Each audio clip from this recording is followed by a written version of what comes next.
Hello and welcome to another episode of the Cheltenham Roar, the show brought to you by PricedUp.bet and oddschecker as we look ahead to the weekend's racing and also the Cheltenham Festival races that will apply to them too, or will get guided by them. Just a month to go, of course, until the Cheltenham Festival. We're getting there and we still have some good pointers coming up every single weekend. I'm your host, George Ellick, delighted to be joined by Andy Holding and making his first appearance on this season's show of the Cheltenham Roar, Liam Firkin. Liam, how are you doing?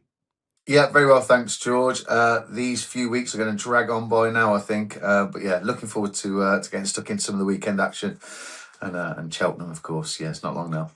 Yeah, absolutely not long at all. Have you found this National Hunt season? Slightly tricky, I think. I think I fared slightly better on the flat in terms of last year's calendar year, but I've enjoyed it nevertheless. But yeah, hopefully there's a few more winners around the corner. I'm teetering around level playing, really. So yeah, hopefully you can kick into profit before Cheltenham comes round. Yeah, fingers crossed. Fingers crossed. Andy, how's your week going? Quieter so far. Had just one beetle odds on, put it up at 9-4. It's gone off 5-6, and that still managed to find a way to get it beat. So yeah, it's been one of those runs at the moment. Doing okay here, then everywhere. Actually, just slightly ahead for February, which is a godsend considering January was a complete disaster. But yeah, I'm on the back foot for the start of the year, which is not ideal. But yeah, with Cheltenham coming up and all the decent spring festivals, hopefully I can turn that around quite quickly. You only need a couple of decent price double figure winners to change everything. Yeah, fingers crossed we find them this weekend. You and Joe had a decent go at it, put up a couple of winners on last weekend's episode as well, so hopefully more of that. We're going to be going through a few races at Ascot, a couple at Haydock, and also to Wincanton as well over the course of the show. So let's get stuck into it. If you haven't got a Priced Up Bet account already, make sure you go over to PricedUp.bet and sign up for an account there. Plenty on there, price boosts every day of racing and plenty more as well. So do go over and sign up for an account. But we'll kick off with the 150 at Ascot, which is the Reynoldstown Novice Chase, where 4-5 favourite is Thomas Moore ahead of the Jukebox Kid at 15-8, 13-2 about Western Night, and 9-1 Crest of Fortune. Andy, how do you see this? Well, I see it as a pretty poor race at face value for a start off. I mean, this race has had a real bad press for the last 10 years. Nothing's really gone from this contest on to make any kind of impact at the Cheltenham Festival. Whether that's one of the reasons why certain connections avoid it, because they just feel as though it's a bit of a poison chalice, or whether they feel as though it just comes too soon before Cheltenham and they don't want to run their horses over 3 miles in bad ground. I don't know, but either way, it often means that you get a couple of horses in it that are targeted specifically at it and haven't really got that many pretensions to be maybe Brown Advisory horses, and that looks the case here. The Jukebox Kid, I know Ben Pauling thinks a lot of him, but he's definitely not grade 1 standard as of yet. He did run over the track last time out, but it's a very slowly run race that played into his strengths. And he got well found out the time before at Cheltenham. The yard's gone a little bit quiet as well. Ben Pauling, I noticed the last fortnight, whether it's to do with Cheltenham round the corner when he's just easing off with a few, I don't know. But he's had quite a lot of short price favourites beaten and a couple that have run head-scratchingly poorly. Mambo number 5 was probably the biggest indicator of that theory the other day. So all roads lead basically here to the obvious, and that's Thomas Moore. He comes here fresh off the back of a 50-day absence, which seen him finish second at Kempton in a Grade 1. The time was good. Kitzbühel posted a really good number. Unfortunately, we didn't get to see Kitzbühel next time out at Sandown do what he can do because he fell early on. But at least the third horse, Wendigo, has given it a smidge of substance if you're looking for a little bit of hope, if you like, that form's really good, because he did win next time out, albeit at a massive odds on. His time figures are good. He's got a good record at Ascot. He's won there before. I think he's won over hurdles there before. I think he's 2 for 2 for the track. Western Night, I don't think he's quite good enough, and Crest of Fortune didn't jump very well last time out. So we're not really left with a great deal here. I think he ran about 10 of 11, 4-5, something like that. Did you say that? Yeah, I think that's about right. you'd have to make him an odds-on shot to beat these. He's definitely the best horse with the best form coming into it, and he's got track form as well. And it's not like we've dealt with a few of these podcasts before where you're thinking, oh, do I back this at a short price with Cheltenham around the corner?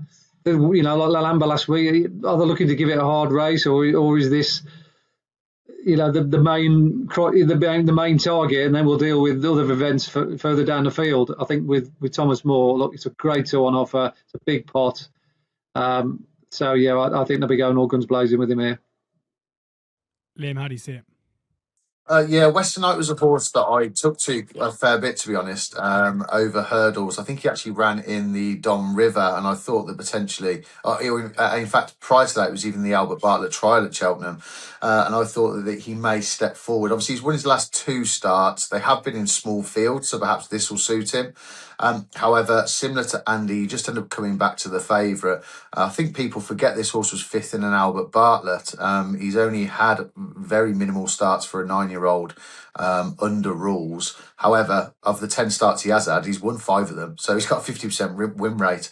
I don't really see that changing here. He only has to give away £3 to most of the field, and he's got £10 on official ratings on all of them. I think it's probably a little bit of a penalty kick, and I'll do anything to try and get a shorty beat, George, but I'm struggling with this one.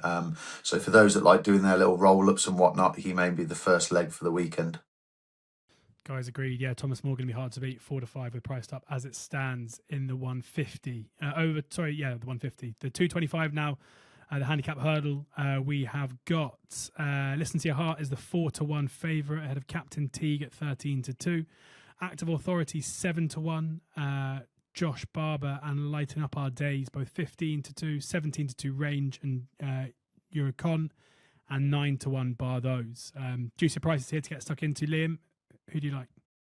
Yeah, absolutely. Listen to Your Heart went up £5 for that victory the last day. Tristan Durrell's been magnificent, I think, at almost the secondary meetings for the Skeltons all season. He's ridden really well, apart from at Doncaster the other week, which we'll get onto later because he's jocked back up on him on another card. Captain Teague, although he's pulled up, I actually thought he travelled really well for a long way at Windsor. And obviously he went chasing, had a long layoff, and then came back here. Active Authority jumps out at me, obviously a £5 claimer on. However, I think there's probably a day further down the line for him. He's qualified for the Potemps final. I think that will be his Gold Cup. And you can bet your bottom dollar most days that Ollie Murphy's runners are, well, to put it bluntly, they're off. You're going to get a run for your money. But potentially this will be one of the very infrequent occasions where Active Authority will be given a pipe opener for Cheltenham. I kept looking down this market, Jordan. I ended up landing on Fiercely Proud. Just the soft going conditions and the fact that he won that handicap so well on Long Walk Day towards last Christmas, and he hit the line pretty hard. I know that was over 1 mile, 7.5. But potentially could get further. You'd have to be a forgiving sort given his 2 reappearance runs so far this season. But he's got that course form. He definitely will enjoy the soft going conditions. And if that kind of revitalises him, then I think he may well be a little bit overpriced and is probably a decent each way squeak. Slightly put off by Andy's mention of Ben Paulin and the fact that they've had a few shorties beat over the course of the last couple of weeks. But still, that said, I'd probably tentatively side with him as an each way player in this, back at a course that he likes and definitely with the ground conditions in his favour. Good stuff. Andy, are you in agreement? Yeah, I've got like the cases that Liam's made for the 2 that he's mentioned there. But I've looked elsewhere. I've gone slightly down a different route than the obvious, well-known household names. Gone for a horse that we don't know a huge amount about, unless you really sort of follow the form around the smaller tracks quite intently. There was a race at Hereford run just before the Christmas period. It was won by Jeremy Scott's Came From Nowhere.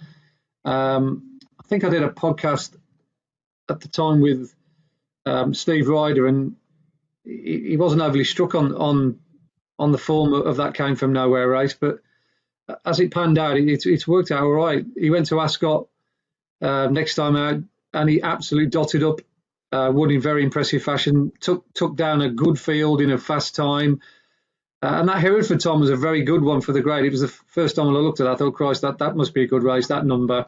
And I put up Move It Like Mini in that race, and that was beaten 30 lengths. And Move It Like Mini had run well against the likes of Alexi and Indemnity early on in the season. So I was thinking, how did that get beat 30 lengths in that Hereford race? And it was the time figure that suggested it was much better than what we thought at the time. As I said, the winner's won since. Good to be alive. The thing of Ollie Murphy's went to Plumpton next time out, and he won next time out. And back in third was Lighting Up Our Days, trained by Alistair Rolfe, having his first run for 339 days. Travelled really well in a strongly run race and only just wilted late on. But he's only gone up £2 for that. I think retrospectively, he might have got quite a bit more than that, so 125 over. The winner now is rated 133. The second is rated 130. So he's running here off 119. It's the same trip, same ground, obviously different track, but it's right-handed. I've looked at his right-handed track form. It's really good. He finished second to Wendigo last season at Ludlow over 2 mile 5. And he got beat 5 lengths by a horse who's now rated in the 150s. He's finished fourth behind Valgrand, who's obviously a very smart 2-miler. So that wasn't a flash in the pan by any stretch of the imagination. He's yet to finish out the first 4 in his life in 8 runs, and I still think he's progressive. So I think he's very much slipped under the radar of quite a few people. Not all, because he's only a single-figure price. But there's lots of ifs and buts about a lot of these, but not him. So I would say he's probably one of my best bets of the weekend at that price currently, around about 15 to 2. He's lighting up our days in that 225. I think he's a strong choice. Lighting up our days, 15 to 2 with Priced Up, who are currently 4 places, a quarter to 4 as well. A strong selection there from Andy Holding. On to the Swindley Handicap Chase now, where we have Joyo Machine is the 130 favourite, just ahead of Montegrad at 7 to 2. 5 to 1 Gypkut, Nocte Volitas is 11 to 2, 8 to 1 Your Darling, 10 to 1 Bar Those. Andy, come to you first here. Yeah, the first thing I usually look at when I'm looking at these chases at Ascot is horses that are going to be racing up the speed. I don't want to be horses held about the back. They tend not to come from behind. It is a tricky track to make up ground for the back of the field, particularly if you don't get in a good rhythm. Pick Rock, for instance, when he ran here early on in the season, he never got in a position where he was challenging, but making all next time at Sandown, that was much more his bag. Hell of a lot of horses nearly make all. I mean, nearly Thistleask nearly made all the running, didn't it, the time before when just getting beaten by John Bond. It was only John Bond's class that got him home. So it is a huge advantage to be out the head of affairs. So I'm really looking at horses that are going to be prominent or making the running. I think Gypkut definitely falls into that category. He made all when he won last time out at Leicester. He comes out of a good race the time before there, which has worked out really well. The time figure for both his win and his third are really good. And he should save the trip no problem. He stayed 2 miles 6.5 on a stiff track. Joy Mashan is definitely the other one. They tried to make the running with him last time out in the first time cheek pieces, and that certainly sparked his interest up. I think he's just got fed up of being held up and held onto and sort of like trained for another race. It's almost as if they've been trying to protect him all the time, getting him well handicapped for big pots. And I think being out the back door in races hasn't really suited him, but he just looked a totally different horse at Donny the other day. He was still going well when he fell at the final ditch. A bit of a crosswise situation with him and Tristan Doral, and he ended up landing steeply and falling. And the market hasn't really missed him here at 4 to 1, but I do think he's a big player if they're riding quite aggressively. So, like I say, I want to be on those up the front end here. I'll go with Gypkut because I've got a sneaky feeling Liam might go with Joy Mashan. Gypkut 5 to 1 for Andy. Liam, are you going to go for the favourite here? I was quite a quiet man when having half a Guinness with Andy on trials day when Joy Mashan had come down after being tipped at 20s for oddschecker. He was nowhere near that price, unfortunately, anti-post. I do an anti-post angle piece for oddschecker each week. So Joy Mashan was tipped at 8 to 1. Given it's Valentine's Day, I'm hoping he can give me a present because I feel like I'm due one from him. But yeah, he's also got some decent course form here, albeit over hurdles. But exactly what Andy said about being up with the pace. Another one be Your Darling, but such a fantastic record going fresh. just really couldn't trust that horse to kind of back those initial runs up. But Joy Machan was tipped, I think, at 8-1 earlier in the week each way, and I'm definitely sticking with that horse. Just an honourable mention at the bottom of the card. I was gobsmacked to see a 14-year-old was top weight in this, and the highest rated in. Sorry, name. Yeah, Sam Brown. Obviously runs an admirable race all the time. Still on the go at 14, which is incredible. But from a betting perspective, George, I'm with the favourite, Joy Machan. A bit boring, but hopefully a few have got a bit more value earlier in the week. Nothing boring about that at all. Joy Machin is 100 to 30. Yes, Sam Brown down the bottom there, 22-1 top weight. Right, on to the Ascot Chase now, where John Bon is the 4-9 favourite ahead of Pic Dorhy at 9-4, Edwardstone 10-1, 40-1 Blow Your Wad, 150-1 Cheltenham, and Classic Maestro 100-1 with Priced Up. We're going to look at the Ryanair now as well, because of course John Bon is currently the third favourite for the Ryanair. Gaelic Warrior is the 6-4 favourite, Factor File 9-4, John Bon 9-2, Hartwood 8-1, Banbridge 8-1, Impere Pass 10-1. Found a 50, 16-1. Now, Liam, we'll come to you first because we've had Andy's thoughts on the Ryanair before. Obviously, you know, the plans for Factor File are going to have a huge bearing in terms of what happens in the Ryanair, and it's kind of guesswork to an extent as to what those plans will be. But where do you sit at the moment, both in terms of the race on Saturday, but also looking ahead to Cheltenham? Saturday. I think it'll be. We only really see John Bon up in trip at Aintree, and I think kind of on lesser spring ground and a little bit more testing conditions. It'll be interesting going at a slightly more sedate pace to see how he jumps, having to jump more obstacles. I think it's probably more just the layout and the nature of the fences and the undulations at Cheltenham that actually cause him to make the mistakes, as opposed to being a bad jumper at all. I don't think he is a bad jumper. It just doesn't suit that track, evidently, and is likely to make a mistake at one of them. I think he's the most likely winner on the weekend. And then, as you alluded to, George, it's a little bit up in the air, and we're kind of waiting for JP to either pay the supplementary so we know that Factor File is going to go to the Gold Cup, but alternatively, he still has Spillane Tower and Iron Maximus, who ran really well at Christmas. So does he just point and shoot with Factor File in the Ryanair? I'm not sure if they'll be led by, but perhaps where they've already put their own chips down. That may also play into the thinking. Obviously, I'm always trying to find a prize. So I tend to play towards the bottom of the cards as opposed to the top, but don't want the win part of any bets just to be thrown away.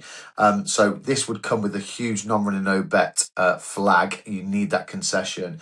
I'd be so interested to see the mare turn up here in Panic Attack.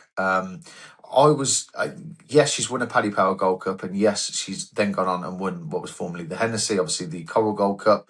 But it was a run at Newbury, and I know she didn't beat much, but it was Harry Skelton after, when he got off that horse. He was almost a little bit lost for words. He didn't really know how to explain the performance. I think he was really taken aback. And I think she's better than people think. Never mind this peaking at 7 and 8 years old, Panic Attacks in the absolute kind of in her pomp at 10 years old, and I think she'd get competitive. She'll stay further, and if there isn't a Factor File who turns up in the same sort of condition he did at the DRF, then I think it's potentially winnable. Gaelic Warrior can throw a wobbly. Hartwood, I think, is a solid contender. Banbridge is supposed to be aimed at a national. So I'd take a flyer at Panic Attack and hope that the Skeltons and the Drew family are sporting people and choose not to go for the mare's chase, because, I think she's very good. Yeah, should mention at this point that Priced Up not currently non-runner no bets. We'll have to wait and see as and when they do add that concession. Currently, Panic Attack 14-1 with Priced Up for the Ryanair, but as Liam says, probably hold off until that non-runner no bet comes in case the mare doesn't turn up here. Andy, how do you see Saturday's race, and how do you see the Ryanair at this stage? Yeah, I think this is a classic case of ground conditions really sorting this likely result out more than anything else. Pic Dorhy's best form, by and large, has been on a decent surface. He tends to come here and get that. Good to soft is probably as bad as he wants it. You wouldn't really want it soft. If it goes soft heavy in places like it could do if they get any more rain, that would be a major concern. But if it stayed as it is or went the other way, he might have a better chance. I think that'll determine how the market goes. Currently, around about 1 to 2, 9 or 4. I think they'll probably close up between that. I think you'll be looking at sort of more 4 to 7, 2 to 1, or even 4 to 6, 7 to 4, something like that. Come Saturday, because 1 or 2 people will be looking to get with Paul Nicholls' horse. Binnie's, he's won this race 3 times, and Nicholls' horses are in great form. But by and large, he doesn't have to face a horse like John Bont. I think he bumped into Shishkin in this race before and he got beat. John Bond's a genuine Grade 1 performance we saw last time out. He was brilliant. He's very, very tough. He needed to be. I know you could say, well, the race fell apart. Tom didn't run his best and Gidley Park pulled up early, but that Thistle Ice was knocking out some really good fractions, and he needed all of his qualities to outdo him in the latter stages. I think the step up a triple definitely helped John Bond. People say, will he get that far? But he's got it the twice that he's run over it before at Aintree, and both times at Aintree and on soft ground as well. He's just such a difficult horse to shake off. If you're Pic Dora, you've always got John Bond at your quarters. He's not going to get that far behind, and if he's still there at the second last, I think there's only really going to be one result. So I think John Bond will win on the weekend. Would I back him at 1 to 2? Probably not. And a lot depends on what JP does to see whether he goes for the Ryanair or not, moving on to the Ryanair. It's quite clear that if he comes through this race unscathed, they'll think about Cheltenham. But then, you've got the pack juggling. He's got Spillane Star, he's got Jaguar, he's got Factor File. Which one of those 3 does he run? Does he run Factor File in the Gold Cup? The consensus is that he might supplement him for that, because he won over 3 miles last time out. And the Ryanair is... It's a 10 a penny whether you win that race. I don't think JP's going to walk out on the Thursday night thinking, I've won the Ryanair, but it'll be a different ball game if he wins the Gold Cup. And he's got the favourite for the Gold Cup, so why would he want to win the Paul Relation? I don't think it really means him to that much. He's won 1 million races at Cheltenham. One more's not going to make any difference, but winning the Gold Cup, that kind of like makes his season really. So I just don't see JP running him in the Ryanair. It'll mean that Gaelic Warrior will probably run in the Ryanair, because I think Willie Mullins won't split the 2 up. And he's the better of the 2. He's better than the 2 over 2.5 miles, I would argue. That's the way I see it. I think Gaelic Warrior will run in the Ryanair. I think Factor File will run in the Gold Cup. And that means John Bond might come here. But I've bet Hartwood anyway, so... I would say I don't really mind what happens. I just hoping it does go like that, because I'd rather Hartwood run against Gaelic Warrior rather than run against Factor File. Hartwood is currently 8 to 1, and a roundabout way of Andy. That's one that Andy has backed. But as of now, anything you'd be interested in the prices currently? No, it's just impossible to second guess what. Yes, yeah, exactly. Yeah, I mean, I don't think there's going to be that much to and fro-in. The non-running out bet things are just. They're cosmetic, aren't they? I mean, you're going to be asked to be taking odds on about Factor 5, for instance. Who'd do that in their right mind? Even if he's declared, he won't be odds on. So it's just a completely pointless exercise, that, for me. Right, we're done now with Ascot. We're going to head over to Haydock now for the Reynoldstown Hurdle, which is the 2:05, and then we're going to look at the stayers. Cabral de Matan is the 8 to 15 favourite ahead of French Ship at 6 to 1, Henry II 17 to 2, Beauport 11 to 1, Ludor 12 to 1, and La Vida Adiva is 25 to 1. Looking over at the stayers, there's been some money for Cabral de Matan, but 8 to 1, top price in the market currently, with priced up 13 to 8, Tiapu 7 to 2, Honesty Policy, Bob Ollinger 6 to 1, Marchantou 11 to 1, Impostoir 11 to 1 as well. And a quick look to we'll start there, shall we? Andy, how do you fancy, or what do you fancy, I should say, in Haydock, and where are you at the moment for the stayers? Well, I'm a little bit surprised to see Cabral de Matan run here. I thought after he won at Cheltenham last time, the talk was that he'll go straight to the 2.5 mile race, the Grade 1 at Aintree. And he'd skipped Cheltenham. And the fact that he does come here, I actually think means that he definitely won't go to Cheltenham. I can't believe that Dan Skelton's going to run him over 3 miles, sort of 3 weeks, 3.5 weeks away from a potential clash in the Stayers against the best of the Irish, your Bob Ollingers, your T. your Honesty Policies. So I think that market move for him is a bit of a red herring. Surely most of those who are backing him are non-running our bet. I can't believe that anyone would, in their right mind, be backing him at his current price, because I think he's a 25 to 1 shot to run in the Stayers. Do I think he'll win here? Yes, because I just think he'll have too much class for this lot. I don't think it's a proper grade 2. The likes of Lador, Beauport, La Vida Rediva, Friendship.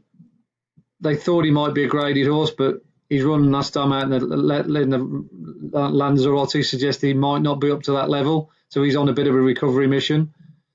So you're really only left with Henry II, who's a bit of a Sandown specialist. But at least with Henry II, he stays the trip, comes from a yard in form, and he handles soft ground really well.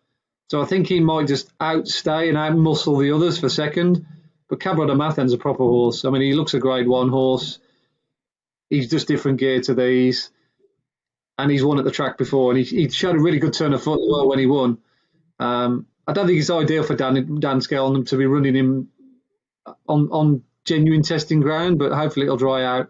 But yeah, I think the market's got him absolutely bob on. He won't run in the Stayers. The fact that he comes here suggests he won't run in the Stayers. So yeah, this is going to have little impact to what's going to happen in another 3 weeks' time. Okay. Cabral de Matan. Andy, I can tell you there is some money queuing on the exchanges at kind of 13, 14, so you can go mop that up. I'd lay that to the cows come home. Go ahead. I'm looking forward to seeing it be taken as Liam's taking us through his thoughts on both the race at Haydock and also the Stairs Hurdle at Cheltenham Festival. I think the reason why the money has come is because he's ended up running a lot sooner than they thought. Because I think Dan had initially mentioned going for the National Spirit Hurdle at Fontwell and then on to Aintree. And given that's towards the back end of February, perhaps people are now thinking that he is going to run in 3.5 weeks later because he's ended up running here as opposed to at Fontwell.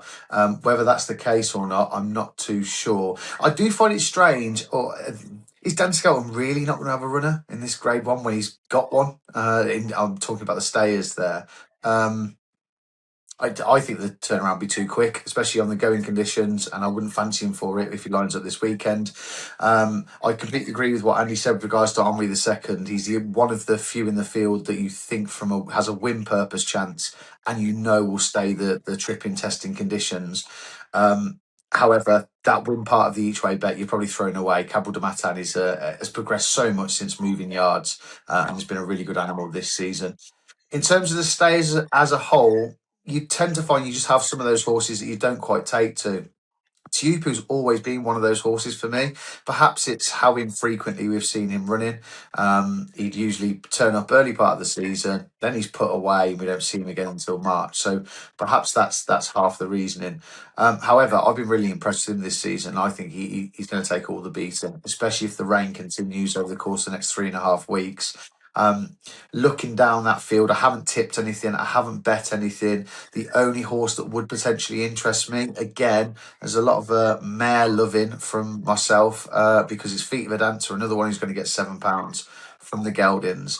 4th in the Pertemps last season, ran a fantastic racing behind Woodoo, who's clearly a proper animal over Christmas, and then she absolutely hacked up at Doncaster, and I think still had plenty more left under the bonnet. So Feet of the Dancer would be on the radar for me. I think a pretty big price, George. Not sure with priced up 33s, 40s, something of that nature. Just looking for you now. Currently got Feet of a Dancer at 33 to 1. Yeah, so she may well go down the Coral Cup route again. There's if you're able to get that sort of price, knowing she's going there, then I think you're on a decent price as an each way bet. We've seen many an upset in this race, but again, she could go down a handicap route, and Paul Nolan may choose to go that way. But she's one on my radar for certain at the moment for the Stayers. Lovely stuff. 2 more races for us to cover in detail. The Albert Bartlett Prestige Novice Hurdle over 3 miles at Haydock is the 240, and Reckless Spending is the 3 to 1 favourite ahead of Dalston Lad at 130. Uber Tuber is 9-2 third favourite ahead of Lon Chaney at 11-2. Whiskey Yankee 13-2. Legendary Luke 8-1. 12-1 bar those. Luke, how do you see this? Liam even. Liam, having just said Legendary Luke, in my head I was thinking Legendary Liam. I've been called. Liam, how do you I've see been this? called worse, George. Don't worry. Legendary Liam. Whiskey Yankee. Sam Thomas having a fantastic season. A phenomenal strike rate. He seems to, whenever he sends horses to the track, they run their race. He's one who initially caught my eye, but you're not really sure if the ability is there to win this. I kind of ummed and ahed and went over a lot of these in the field, but I ended up coming back down on Dalston Lad, given the fact that he's won his last 2 starts. He's got that course and distance form. I thought at around about 3-4-1, he would potentially be a play in this. I think not too dissimilar to a race that we discussed earlier. It's perhaps a little bit of a grade 2 in name. But I think there's potentially even more progression to come from Dalston Lad, given the form lines that are in behind those successes the last twice. So I will tentatively side with him for the Skeltons. Interesting. Andy, how do you see it? Yeah, I'd be similar way of thinking to Liam there with Dalston Lad. Also agree with his viewpoint that this is a weakest looking grade 2. I bet it's 1 or 2 connections literally can't believe their luck here, thinking, Christ, this is up for grabs. We've got a decent chance here. I think the highest rated horse is mid 130s. And some of them look as though they've been slightly overrated as well, as far as I could see. Reckless Spending got a mark of 134. I'm not really sure. Probably quite deserves that. He was good the last day, I must admit. He was well backed at Kempton, and he didn't beat a bad field at all, and he did it in stylish fashion. Whether he's quite going to be a sort of 3 mile around on bad ground around Haydock, I'd have my doubts. Whereas Dalston Lad has proven himself around the course and distance. He's handled the conditions, and the day when he won, I upgraded his effort because I don't know if you remember the race, but it was a race that was running 2 different parts. There was like 2 or 3 horses that went off very, very fast at the head of affairs, almost too fast. You think, why are they going that quick? Stay Away Faye was one of them. And Dalston Lad was another. He was up there from the get-go. So he had every right to shirk it. But he didn't. He just kept finding and finding and finding. So he's obviously replete with a lot of stamina. Cheap pieces definitely helped him. And Phantom of the Point, who I put up in that race that day, was literally punch-drunk, having chased a hot pace. And yet he's gone on to win next time out. So I think that form is pretty good. But I just love backing course and distance horses that have got good memories from a certain place. And I think in a weak affair, that experience of the track and sort of grinding out a result is going to count for plenty. And he's a prominent race as well, which is also another point to make here at Haydock. They don't often come back on that hurdle track. You go back and watch that Electric Mace on early on in the season. Marchantou never got in the race. I mean, look what Marchantou's done since. He's won twice since. He was tailed off at Haydock because he just never got in it. He was out the back door all the way through it. So even good horses can run badly from the back of the field at Haydock, but those that race on the bunny, they're very, very difficult to shake off, and Dalston Lad will be up there from the start. So I think 4-1's... I'd rather back Dalston Lad at 4-1 than I would Reckless. I mean, I'd like to back Dalston Lad at 4-1 as well, but 130 is the current price with priced up, which sounds fine as well. So, yes, yeah. Why not? Guys on agreement. And there was big news yesterday, or it kind of broke yesterday and was confirmed this morning in the Kingwell with Golden Ace not running, which means we have a 4-runner affair. Alexei is the 8-13 favourite ahead of Rubo at 2-1. Secret Squirrel 7-1. Interlotto 40-1. And any juice here? Not really, no. I think 8-13 will be under pressure, whereas I think the John Bomb sort of 4-7 that'll drift and become a little bit more backable. I'd rather back Alexei at 8-13 than I would John Bomb, because I think Pictor is arguably a bigger opponent than Rubo.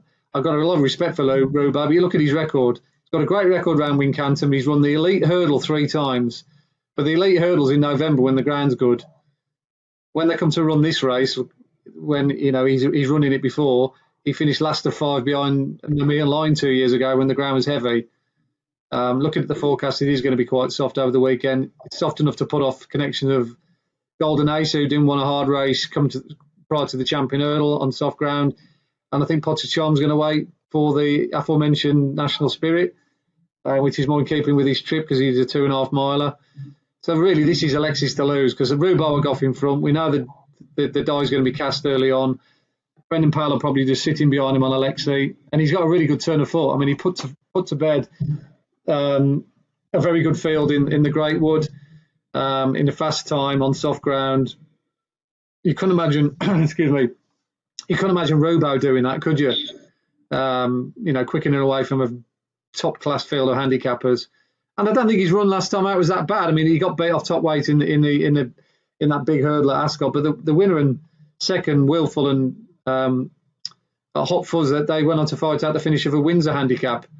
So, yeah, in reflection, it probably wasn't as bad as it seemed on the day. So I think, yeah, Alexi 8-13.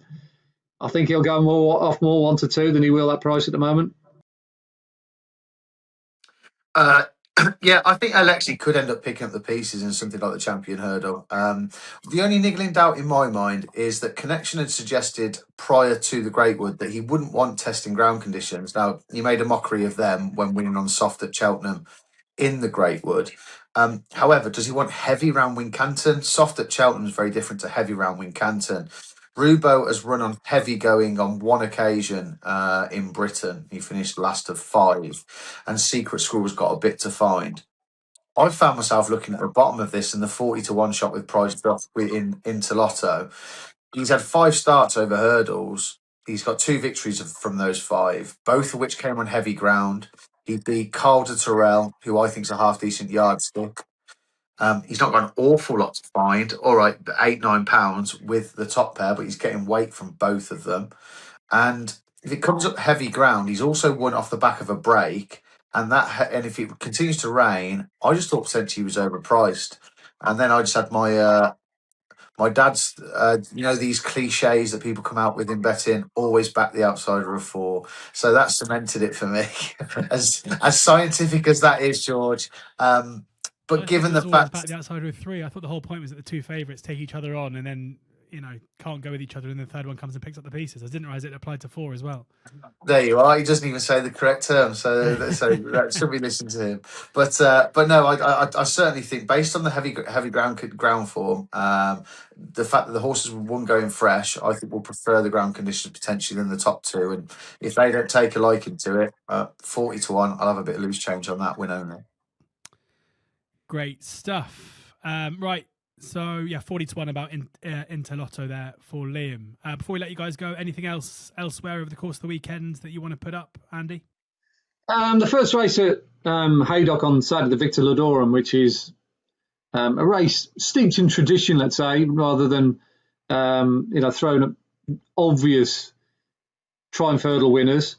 But Paul Nicholls has got a very good record in it over the years. He's won it.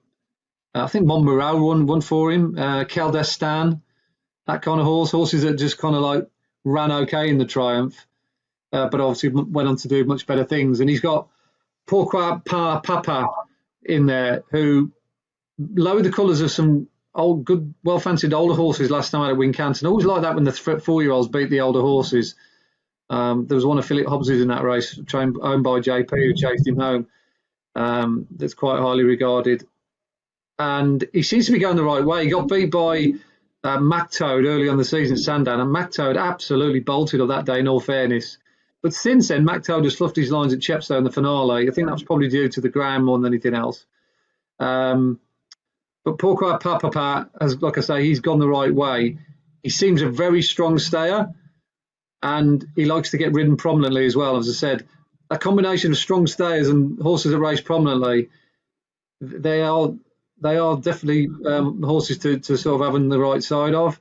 Malanga will probably be favourite. Malanga, who got beat on UK debut the other day at Doncaster. But I don't think that form amounts to a huge amount. MacToad's on a recovery mission, as I said. And then we've got Dan Skelton's horse, the Mighty Celt. I don't know much about him. The market will tell you the story of that. But I've seen the very first show go up for this one, Pourquoi Pas Papa, and it's around about 4-1. So we can get anywhere near 4-1 come Saturday we priced up, then all the each-way thieves will be out with that. Yeah, 8 runners currently, given the conditions and the forecast. We'll have to see if they're still 8 when they go to post at 12:55 on Saturday. Liam, anything for you? The only other one just to give a mention to is Shambally Kid. He's ended up in a Grand National trial at Punchestown. I was quite taken by how he won at Punchestown the back end of last season. He bolted up by about 15 lengths. The horse who finished second then subsequently won by the same margin on his next start outside the door. And he will have to win that trial if he wants any chance of getting into a Grand National itself, because he will be well below the weights required. However, if you just see him not run a nice race, some older horses have come to the fore in the National Hunt Chase over the course of the last few years, and that potentially could be his aim. And I think that he's a massive prize for that race. So I'll be having an eagle eye on Shambally Kid on Sunday at Punchestown. Great stuff. Thank you to Andy and to Liam for sharing their tips, thoughts, and insight ahead of what should be a cracking weekend's racing. And a few clues. Obviously, as we get closer and closer to the Cheltenham Festival, fewer and fewer horses. Maybe a fair few of them have now been put away, ready for the festival in March. But we're going to keep going with the Cheltenham Roar. We'll be back again next week to preview the weekend's racing as well. Also, can have a chat about Constitution Hill for the first time in a few weeks, ahead of a flat showing at Southwell on the Friday. Currently trading third favourite of the Champion Hurdle. Who would have thought? Could be the only horse ever to go for bigger or the same price, finish in the top 3 as to win a race at the Cheltenham Festival, I reckon. The way we're currently going, but we'll have to wait and see. Thank you to Liam. Thank you to Andy. If you haven't already got a Priced Up account, make sure you go and sign up for one immediately. There's a Price Boost page with plenty of offers across different sports every single day, and there's loads more up there. So make sure you do check it out. Sign up for an account if you haven't got one already. We'll be back again next week, but in the meantime, enjoy the racing and please ensure that you're gambling responsibly.